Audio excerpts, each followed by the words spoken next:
Recently, case of false imprisonment has increased drastically in Malaysia.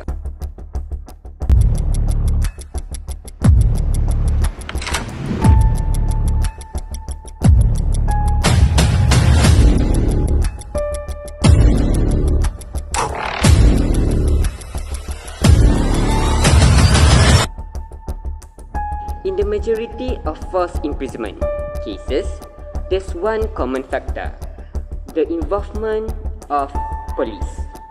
Police are often at the very center, initiating arrests without proper cause, detaining individuals beyond legal limit, or sometimes fabricating justification.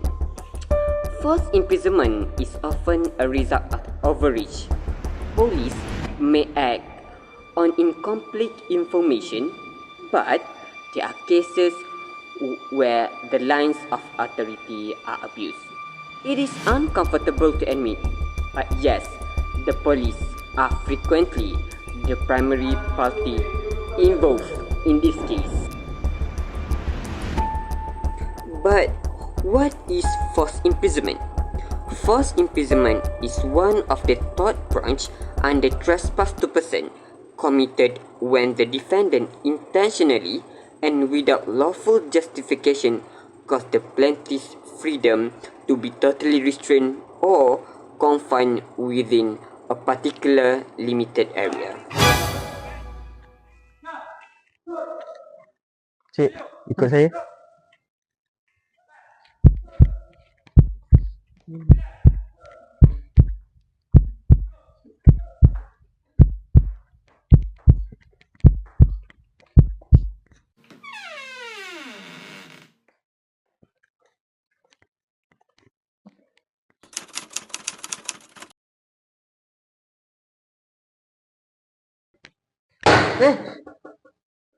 Kau yang bantai dia kan? Tak. Kau terlibat? Tak. Betul? Betul. Betul? Betul.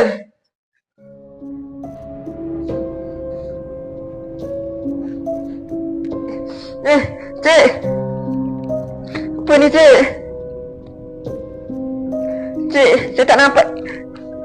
Cik, ada. Cik. Cik. Sakit, Cik. Buka je baju dia, buka. Buka. Tak nak, Buka Cik. juga. Tak nak. Buka. Cik, tak nak, Cik. In a landmark decision by the Federal Court of Malaysia, the case of Hassan Marsom and others and Mohd Hady Bin Ya'kop painted a harrowing picture of custodial abuse and the struggle for justice. The case centered on the unlawful detention and police brutality suffered by Mohd Hady Bin Ya'kop, a man who is wrongfully accused of involvement in a brawl. The story begins on one early morning in 2008 when Mohd Hady accompanied a friend to the Melaka Police Headquarters. His face took a dark turn when he was blindfolded, stripped and beaten by police despite denying any involvement. He was detained under a remand order extended even as investigations reveal his innocence. The Federal Court, led by bench including Chief Justice Richard Malanjung and Federal Court Judge Belia Yusof, rendered its judgment as in the High Court had earlier awarded damages for assault but denied a declaration of unlawful detention, citing the existence of valid remand orders. However, in the Court of Appeal overturned this, declaring this detention unlawful and awarding damages. In its final say, the Federal Court dismissed the police officer's appeal, affirming the unlawfulness of the detention. The remand orders obtained under Section 117 of Criminal Procedure Code (CPC) were issued without proper compliance with the law. The required investigation diaries and supporting materials were incomplete or absent, making it impossible for the magistrate to properly assess the need for detention. Second, the police misused the detention process under the guise of investigation, which led to the abuse of power. The court emphasized that detention must never be used as a tool of intimidation or coercion. and that suspects are entitled to fair treatment under the law. The third, the court held that Section 32 of the Police Act, which provides protection for police acting under valid orders, did not shield the officers in this case, as the orders were unlawfully obtained. And lastly, while false imprisonment generally cannot be claimed where a lawful judicial remand order exists, the court found that the remand orders so defective that they could not be considered lawful. The ratio decidendi, or the court's reason for deciding this case as it did, can be summed up as: first, detention under Section 117 of CPC requires strict compliance with procedural safeguards. If the police fail to provide sufficient grounds or documentation, the detention is unlawful. Second, judicial remand orders do not automatically legitimize detention if they were obtained through non-compliance or misinformation. Third, magistrates must exercise due diligence in issuing remand orders to protect individual liberty. And lastly, the High Court possesses inherent jurisdiction to correct unlawful detention, even if procedural remedies in CPC are not pursued. This case reaffirms a vital principle that law must serve justice, not shield its violators. In a system bound by rules, no authority stands above the law, especially when it comes to personal liberty. In Malaysia, the law is clear. No one shall be deprived of liberty without due process. Yet, for Mohd Hady Bin Ya'kop, what should have been a routine investigation spiraled into a serious miscarriage of justice. Was the detention of Mohd Hady lawful, or had the safeguards meant to protect his rights been ignored? Under Section 117 of the Criminal Procedure Code, police may seek remand beyond 24 hours, but only if strict conditions are met. The accusation must appear well-founded. An investigation diary must be produced. The suspect must be brought before a magistrate, and the magistrate must apply judicial discretion. Article 5, Clause 4 of the Federal Constitution mandates that no person shall be detained unlawfully, and that an arrested person must be brought before a magistrate without unnecessary delay. But in Hady's case, the police failed at everything. No proper investigation diary, a remand application filed without substance. The magistrate merely a rubber stamp, offering no real scrutiny. Shockingly, Mohd Hady was not even named in the original remand application, and during the second remand, police already had evidence clearing him from the scene of the alleged fight. During trial, police officers admitted that they had failed to comply with Section 119, and the magistrate notes superficial at best. These breaches were not minor oversights. The federal court found that the remand orders were invalid. The detention was unlawful. Hady's fundamental rights under Article 5 had been violated. The court held that judicial orders do not legitimize police misconduct where statutory safeguards are ignored. In the landmark decision, the court awarded compensatory and exemplary damages, signaling that civil justice system stands firm when constitutional rights are breached. This case reaffirms a vital principle. Liberty cannot be remanded by default. Police, prosecutors, and magistrates must uphold their duty, lest justice become the next victim. That's all from me. Thank you.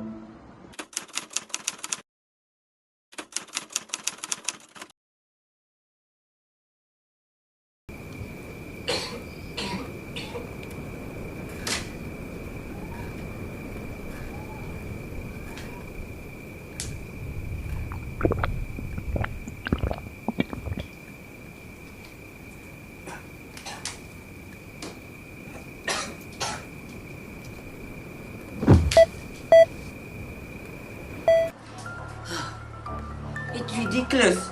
It seems that my brother died because of after drinking water. No wonder. It does not make sense. My brother died because of just drinking water, and her body full of wounds all over her body. That's ridiculous if it only caused by the drinking water. I think there's something's not right in this case. Ladies and gentlemen, behind these walls, lives are placed in the hands of the state. Hidden from public views, yet bound by a public responsibility. Today, we delve into a story that has shaken families, stirred outrage, and raised serious questions about accountability within the justice system. In the year of 2009, Kugan, the son of Ananthan, a detainee at the Taipan police station, died under circumstances that remain contested and deeply troubling. Official reports point to a medical complication, but loved ones and advocates allege that different reality, one marked by neglect, systemic failure, and disturbing silence. In this documentary, we seek the truth through interviews, official records, and first-hand accounts. We uncover what happens, why it matters, and what this case tells us about a system meant to protect, not abandon. I follow all the procedure in our medical reports. I think we follow all the SOP. The 2022 of arsenal worms is true. There is no negligence in our parts. However, there was a question arise in this case, where the report of the second autopsy saying vice versa.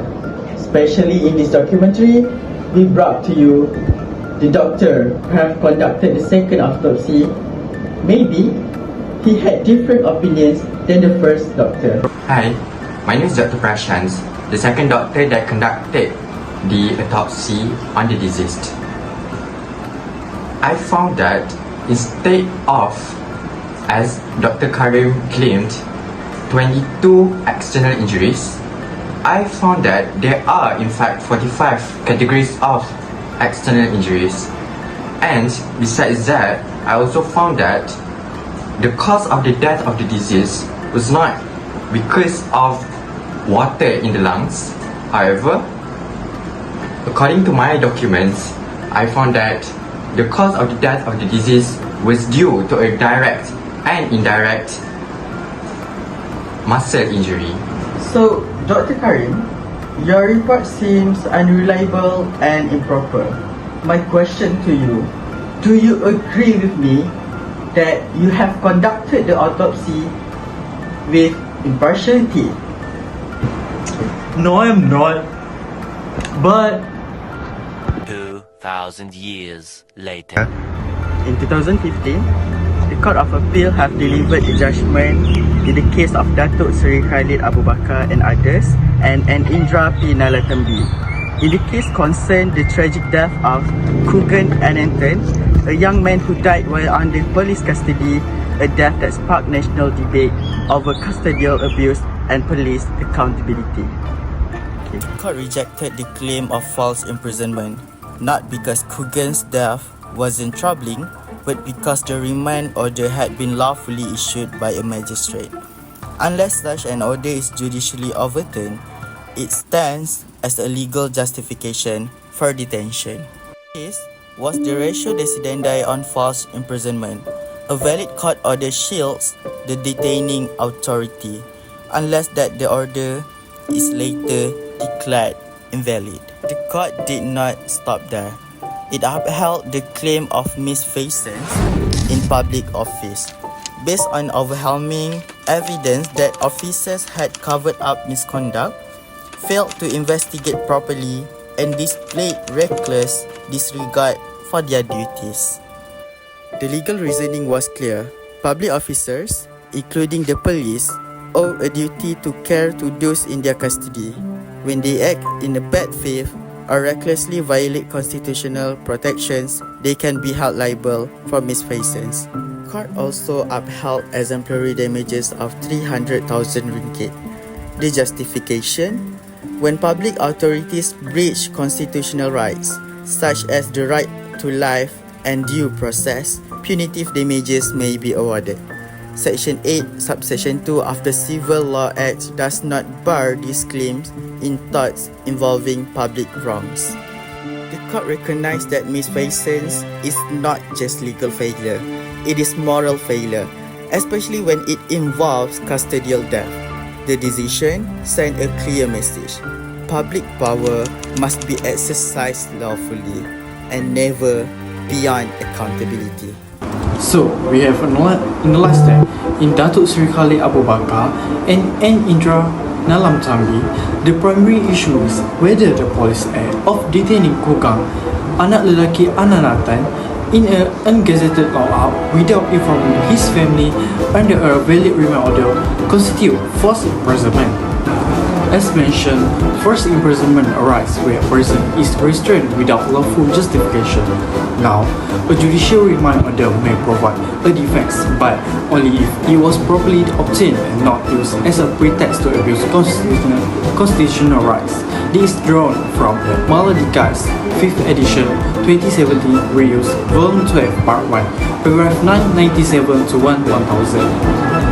Further, as we did note in a 2023 article published in the Journal of Malaysia and Comparative Law, the court rule is not merely to validate judicial order, it also includes scrutinizing whether such order were obtained in good faith and in accordance with due process, and crucially, wouldn't ask any deviation from due process may render subsequent detention unlawful and amount to forced imprisonment. For application, there are 3 points that I would like to emphasize. First, detention in an ungazetted lockout. First, the deceased was detained instead at the Taipei police station, which was not gazetted lockout as specified in the remand order. This amounted to a violation of procedural requirements and raised concern over the lawfulness of the physical detention locations. For the second one, concealment from family and legal representation. Kugan family was not informed of his detention until his death. This concealment breached Article 5 Clause 3 of the Federal Constitution, which guaranteed a detained right to legal counsel and to be informed of the ground of arrest. The Court of Appeal explicitly noted that this denial of access to legal advice constitutes a breach of constitutional rights. For the third one, abuse of remand warrant. Despite the magistrate lawful order, police officers, particularly the second defendant, abused the remand by inflicting severe physical harm. The High Court initially reasoned that such abuse converted the detention into forced imprisonment as it deviated from the lawful purpose of the remand. In conclusion, the court found no forced imprisonment as the remand order was not set aside. However, public misfeasance and breach of constitutional right were acknowledged.